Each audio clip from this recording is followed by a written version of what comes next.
Issue: Retraction of Rizal, presented by Group 2. What is retraction?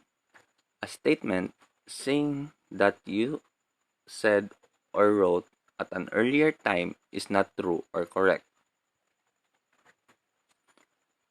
A few hours before he was shot, Rizal allegedly signed a document stating that he was a Catholic and that he was withdrawing all his writings against the church. The document became known as the retraction, because of his conversion to the church. He married Josephine Bracken, his last love. The letter, dated December 29, 1896, was said to have been signed by the national hero himself. At least 4 texts of Rizal's retraction have surfaced. The fourth text appeared in El Impartial on the day after Rizal's execution. It is the short formula for the retraction.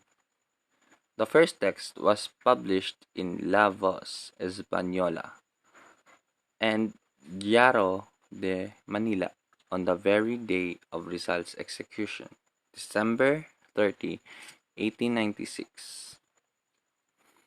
The second text appeared in Barcelona, Spain, on February 14, 1897, in the fortnightly magazine in La Juventud. It came from an anonymous writer who revealed himself 14 years later as Father Balaguer. The original text was discovered in the Archdiocesan Archives on May 18, 1935, after it disappeared for 39 years from the afternoon of the day when Rizal was shot. The following assertions bring about the testimonies that Rizal did not retract before his execution. The copy of the retraction paper that was allegedly signed by Rizal, that was even kept a secret and was only published in newspapers. When Rizal's family requested for the original copy, it was said that it was lost.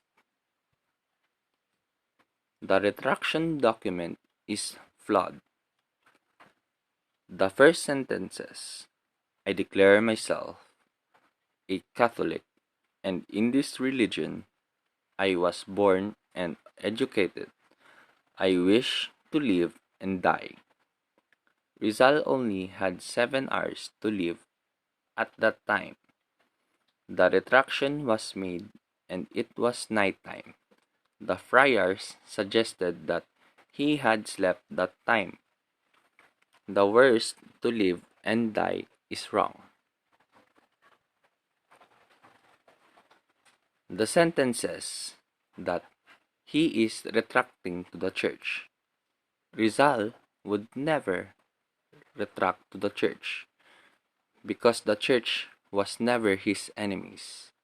His enemies were the friars alone. The place where Rizal was buried was where enemies of the church was buried. There were 2 cemeteries, one for the Christians and one for the sinner.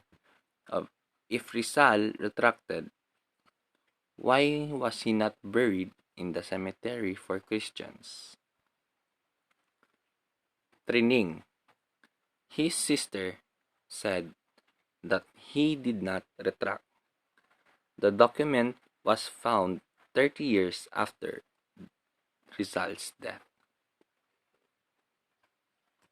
Another evidence as to Rizal did not retract is that when Father Balaguer came to the terms that he married Josephine after Jose had signed the retraction paper.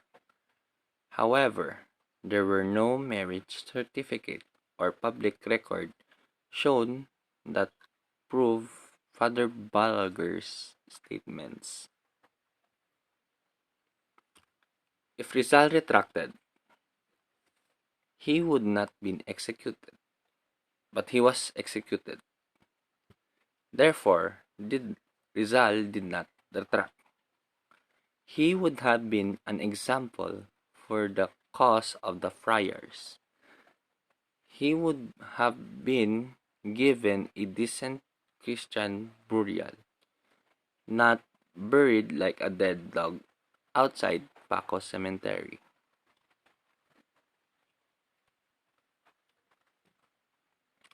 That's all. Thank you.